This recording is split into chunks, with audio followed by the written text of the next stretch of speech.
ಗೆಳೆಯರೇ, ನಮಸ್ಕಾರ.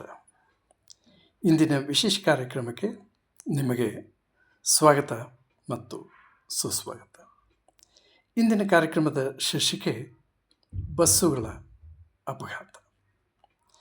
ಗೆಳೆಯರೇ, ನಿಮಗೆಲ್ಲ ಗೊತ್ತಿರುವ ಹಾಗೆ ಪ್ರತಿದಿನ ನಾವು ವೃತ್ತಪತ್ರಿಕೆಗಳಲ್ಲಿ ಮತ್ತು ಟಿ ವಿ ಮಾಧ್ಯಮಗಳಲ್ಲಿ ಈ ಬಸ್ಸಿನ ಅಪಘಾತಗಳ ವಿಚಾರವಾಗಿ ನಾವು ಕೇಳುತ್ತಿರುತ್ತೇವೆ ಮತ್ತು ಪತ್ರಿಕೆಗಳಲ್ಲಿ ನೋಡುತ್ತಿರುತ್ತೇವೆ.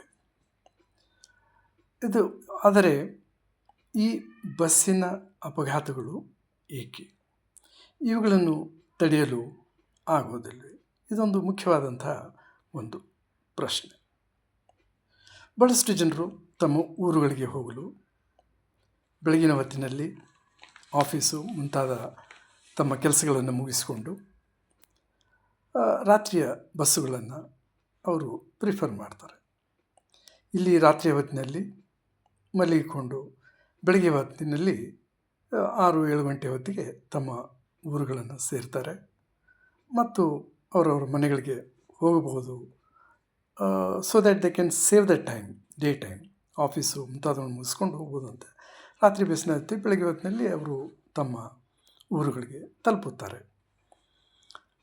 ಆದರೆ ಬಹಳಷ್ಟು ಬಸ್ಸುಗಳು ಸುರಕ್ಷಿತವಾಗಿ ಹೋಗ್ತಿರ್ತವೆ. ಆದರೆ ಮಧ್ಯ ಮಧ್ಯದಲ್ಲಿ ಕೆಲವು ಬಸ್ಸುಗಳು ಅಪಘಾತಕ್ಕೆ ಈಡಾಗುತ್ತಿರುತ್ತವೆ. ಈ ಒಂದು ಅಪಘಾತಗಳು ಡ್ರೈವರ್ನ ಒಂದು ನಿರ್ಲಕ್ಷ್ಯತನ ಅಥವಾ there are so many reasons ಈ ಒಂದು ಅಪಘಾತಗಳಿಗೆ. ಈ ಸ್ಲೀಪರ್ ಬಸ್ಸಸ್ ಇವು ಮುಂಚೆ 1965 ಮುಂಚೆ ಈ ಸ್ಲೀಪರ್ ಬಸ್ಸುಗಳು ಇರಲಿಲ್ಲ. ಪ್ರಥಮ ಸ್ಲೀಪರ್ ಬಸ್ಸು 1966 ಅದು ಬೆಂಗಳೂರಿನಿಂದ ಹುಬ್ಬಳ್ಳಿಯವರೆಗೆ ಪ್ರಥಮವಾಗಿ ಈ ಒಂದು ಸ್ಲೀಪರ್ ಬಸ್ ಚಾಲನೆಯಾಯಿತು. ಅದರಲ್ಲಿ ಇಟ್ ವಾಸ್ ಕನೆಕ್ಟೆಡ್, 2 ಬಸ್ಸುಗಳನ್ನು ಜೋಡಿಸಿ ರಸ್ತೆ ರೈಲು ಎಂದು ಇದನ್ನು ಕರೆಯುತ್ತಿದ್ದರು. ಇದರಲ್ಲಿ 2 ಕಂಡಕ್ಟರ್ಗಳು, ನಿರ್ವಾಹಕರು ಮತ್ತು ಒಬ್ಬ ಚಾಲಕ ಇದರಲ್ಲಿ ಇರುತ್ತಿದ್ದ. ಅಲ್ಲಿಂದ ಆರಂಭವಾದಂತಹ ಈ ಒಂದು ನೈಟ್ ಸ್ಲೀಪರ್ ಬಸ್ಸಸ್ ಬಹಳಷ್ಟು ಬದಲಾವಣೆಗಳನ್ನು ಕಂಡು ಸರ್ಕಾರಿ ಬಸ್ಸುಗಳು ಮತ್ತು ಖಾಸಗಿ ಕಂಪನಿಯ ಬಸ್ಸಿನವರು ಕೂಡ ಈ ರಾತ್ರಿ ಹೊತ್ತಿನ ಈ ಬಸ್ಸುಗಳನ್ನು, ಸ್ಲೀಪರ್ ಬಸ್ಸುಗಳನ್ನು ಆರಂಭ ಮಾಡಿದ್ದಾರೆ. ಆದರೆ ನಾವು ಇತ್ತೀಚೆಗೆ ನೋಡಿರೋ ಹಾಗೆ ಕೆಲವು ಬಸ್ಸುಗಳು ಬೆಂಕಿ ಹತ್ತಿ ಅದರಲ್ಲಿ ಬಹಳಷ್ಟು ಪ್ರಯಾಣಿಕರು ಸಾವನ್ನು ಅಪ್ಪಿದ್ದಾರೆ. ಚಿಕ್ಕ ಮಕ್ಕಳು, ಹೆಣ್ಮಕ್ಕಳು ಮತ್ತು ಬಹಳಷ್ಟು ಯುವಕರು ಪ್ರಾಣವನ್ನು ಕಳ್ಕೊಂಡಿದ್ದಾರೆ. ಇನ್ನು ಆಕ್ಸಿಡೆಂಟ್ ಆಗಿ ಅದರಲ್ಲಿ ಕೂಡ ಪ್ರಾಣವನ್ನು ಅವರು ಕಳ್ಕೊಂಡಿದ್ದಾರೆ. ಬಹಳಷ್ಟು ಈ ಸ್ಲೀಪರ್ ಬಸ್ಸುಗಳು ಅವು ತಮ್ಮ ಅವಧಿ ಮೀರಿ ಇಷ್ಟುವಂಥ ವರ್ಷಗಳವರೆಗೆ ಅದಕ್ಕೆ ಫಿಟ್ನೆಸ್ ಇರ್ತದೆ. ಫಿಟ್ನೆಸ್ ಮುಗಿದ ನಂತರ ಈ ಬಸ್ಸುಗಳನ್ನು, ಅವಧಿ ಮುಗಿದ ನಂತರ ಈ ಬಸ್ಸುಗಳನ್ನು ಉಪಯೋಗಿಸಿಕೊಳ್ಳುತ್ತು. ಸುರಕ್ಷತಾ ಮಾರ್ಗಸೂಚಿ, ಬಹಳಷ್ಟು ಬಸ್ಸುಗಳಲ್ಲಿ ಈ ಸುರಕ್ಷತಾ ಮಾರ್ಗಸೂಚಿಗಳನ್ನು ಅವರು ಪಾಲಿಸುವುದಿಲ್ಲ. ಬೆಂಕಿ ಹತ್ತಿದಂಥ ಸಂದರ್ಭದಲ್ಲಿ ಆ ಬಸ್ಸುಗಳಲ್ಲಿ ಫೈರ್ ಎಕ್ಸ್ಟಿಂಗ್ವಿಷರ್ಗಳನ್ನು, ಬಹುತೇಕ ಬಸ್ಸುಗಳಲ್ಲಿ ನಾವು ನೋಡಿರೋ ಹಾಗೆ ಫೈರ್ ಎಕ್ಸ್ಟಿಂಗ್ವಿಷರ್ಗಳು ಇಲ್ಲ. ಮತ್ತು ಎಮರ್ಜೆನ್ಸಿ ಎಕ್ಸಿಟ್ ಎಂದು ಅಲ್ಲಿ ಬರೆದಿರ್ತಾರೆ. ಕಿಟಕಿಯ ಗಾಜನ್ನು ಒಡೆದು ಅದರ ಮೂಲಕ ಹೊರ ಹೋಗ್ತಕ್ಕಂತಹ ಒಂದು ವ್ಯವಸ್ಥೆ, ಅದು ಎಮರ್ಜೆನ್ಸಿ ಎಕ್ಸಿಟ್. ಆ ಕಿಟಕಿಯ ಗಾಜನ್ನು ಒಡೆಯೋದು ಹೇಗೆ? ಅಲ್ಲಿ ಸುತ್ತಿಗೆಯನ್ನು ಅಲ್ಲಿ ಇಟ್ಟಿರುವುದಿಲ್ಲ. ಸುತ್ತಿಗೆಯಿಂದ ಹೊಡೆದು ಅದಕ್ಕೆ ಹೊರಗೆ ಜಿಗಿದು ಬರಬೇಕಾಗ್ತದೆ. ಆ ರೀತಿಯ ಪ್ರೊವಿಷನ್ ಮಾಡಿರ್ತಾರೆ. ಆದರೆ ಆ ಒಂದು ಎಮರ್ಜೆನ್ಸಿ ಡೋರನ್ನು ಓಪನ್ ಮಾಡಲಿಕ್ಕೆ ಆಗೋದಿಲ್ಲ. ಮತ್ತು ಬಹಳ ಕಡೆ ಈ ಬಹಳಷ್ಟು ಪ್ರದೇಶಗಳಲ್ಲಿ ಈ ಸೇಫ್ಟಿ ಮೆಜರ್ಸ್ ಮತ್ತು ಈ ಚಾಲಕರು ಅವರಿಗೆ ಸರಿಯಾದ ನಿದ್ರೆಯನ್ನು ಮಾಡದೇ ಇದ್ದಂಥ ಒಂದು ಸಂದರ್ಭದಲ್ಲಿ ಅವರಿಗೆ ಬಸ್ಸನ್ನು ಚಲಾಯಿಸಲು ಕೊಡಕೂಡದು. ಭಾಳಷ್ಟು ಚಾಲಕರು ಸಿಗರೇಟು ಈ ಗುಟ್ಕಾ, ಟೀ, ಕಾಫಿ ಇವುಗಳನ್ನು ಸೇವಿಸಿ ತಮಗೆ ನಿದ್ರೆ ಬರದೇ ಇರುವ ಹಾಗೆ ಅವರು ನೋಡ್ಕೊಳ್ತಿರ್ತಾರೆ.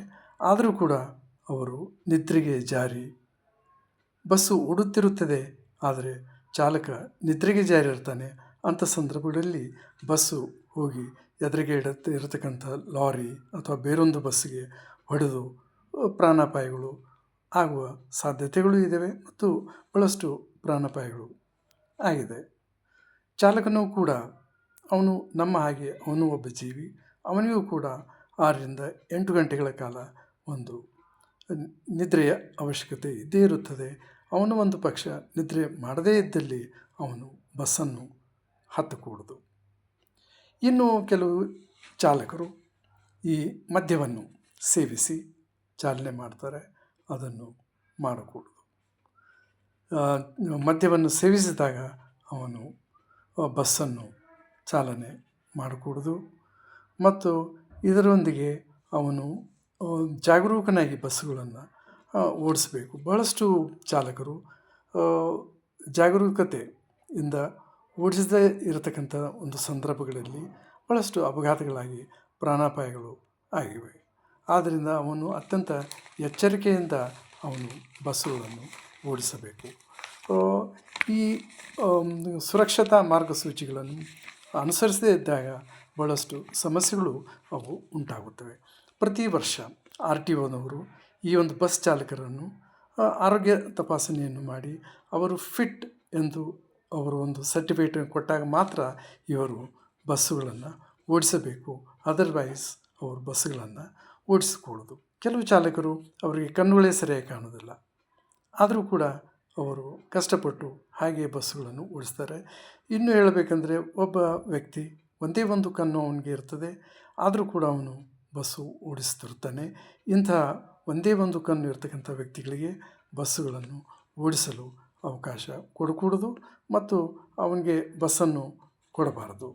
ಈ ರೀತಿ ಕೆಲವು ಸ್ಟ್ರಿಕ್ಟ್ ನಿಬಂಧನೆಗಳನ್ನು ನಮ್ಮ ಭಾರತ ಸರ್ಕಾರವಾಗಲಿ ಅಥವಾ ಕರ್ನಾಟಕ ಸರ್ಕಾರಗಳಾಗಲಿ ವಿಧಿಸಿ ಈ ಬಸ್ಸುಗಳ ಅಪಘಾತವನ್ನು ಸ್ವಲ್ಪ ಮಟ್ಟಿಗೆ ಅದನ್ನು ತಡೆಗಟ್ಟಬಹುದು.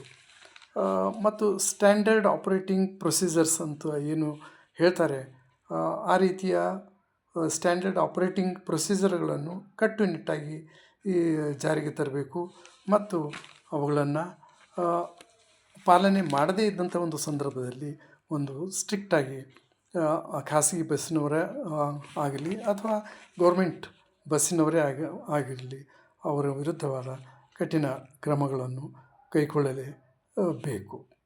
ಇನ್ನು ಇವುಗಳನ್ನು ಕೊನೆಯದಾಗಿ ಹೇಳಬೇಕು ಅಂತಂದರೆ,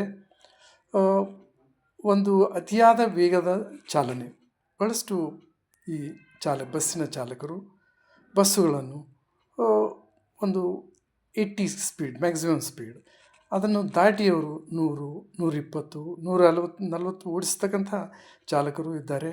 ಆದ್ದರಿಂದ ಅತಿಯಾದ ವೇಗದ ಒಂದು ಚಾಲನೆಯಿಂದ ಕೂಡಲೇ ಬಸ್ಸು ಹತೋಟಿಗೆ ಸಿಗದೆ, ಕಂಟ್ರೋಲ್ಗೆ ಸಿಗದೆ ಅದು ಅಪಘಾತಕ್ಕೆ ಕಾರಣ ಆಗುತ್ತದೆ. ಮತ್ತು ಕೆಲ ಡ್ರೈವರ್ಗಳು ಮಾದಕ ವಸ್ತುಗಳನ್ನು ಸೇವಿಸಿ ಈ ಚಾಲನೆಗಳನ್ನು ಮಾಡುತ್ತಿರುತ್ತಾರೆ. ಇದು ಎಂದು ಆಗಕೂಡದು. ಈ ರೀತಿಯ ಒಂದು ಮಾದಕ ವಸ್ತುಗಳನ್ನು ಸೇವನೆ ಮಾಡಿ ಚಾಲನೆ ಮಾಡಿರ್ತಕ್ಕಂಥ ಒಂದು ಸಂದರ್ಭದಲ್ಲಿ ಈ ಸಂಬಂಧಪಟ್ಟ ಇಲಾಖೆಯ ವ್ಯಕ್ತಿಗಳು ಅವರ ಮೇಲೆ ಕಾನೂನು ಕ್ರಮಗಳನ್ನು ಕೈಗೊಳ್ಳಬೇಕಾಗ್ತದೆ. ದೃಷ್ಟಿದೋಷ ಇದು ಇದ್ದಂಥ ಸಂದರ್ಭದಲ್ಲಿ ಖಂಡಿತವಾಗಿಯೂ ಅವರಿಗೆ ಬಸ್ಸುಗಳನ್ನು ಕೊಡಕೂಡದು ಮತ್ತು ಅವರಿಗೆ ಚಾಲನೆಯ ಪರವಾನಗಿಯನ್ನು ರದ್ದುಗೊಳಿಸಬೇಕು. ಮತ್ತು ಅವಕ್ಕೆ ಇನ್ನೊಂದು ಮುಖ್ಯ ಕಾರಣ ಈ ನಿದ್ರೆ. ಕೆಲವು ಡ್ರೈವರ್ಗಳು ಸಡನ್ನಾಗಿ ನಿದ್ರೆಗೆ ಜಾರ್ತಾರೆ. ಆದ್ದರಿಂದ ಅವರು ಸರಿಯಾಗಿ ನಿದ್ರೆಯನ್ನು ಮಾಡಿ ತಮ್ಮ ಬಸ್ಸನ್ನು ಹತ್ತಬೇಕು. ಅದರ್ವೈಸ್ ಬಸ್ಸನ್ನು ಚಾಲನೆ ಮಾಡಕೂಡದು. ಮತ್ತು ಇನ್ನು ಕೆಲವು ಸಂದರ್ಭದಲ್ಲಿ ಅತಿಯಾದ ಒಂದು ಮಳೆ ಅಥವಾ ಮಂಜು ಕವಿದಂಥ ಒಂದು ವಾತಾವರಣ ಅಥವಾ ಕತ್ತಲು ಪ್ರದೇಶ, ಅಂಥ ಪ್ರದೇಶಗಳಲ್ಲಿ ಈ ಎಚ್ಚರಿಕೆಯಿಂದ ಈ ವಾಹನ ಚಾಲಕರು ಚಾಲನೆಯನ್ನು ಮಾಡಬೇಕು.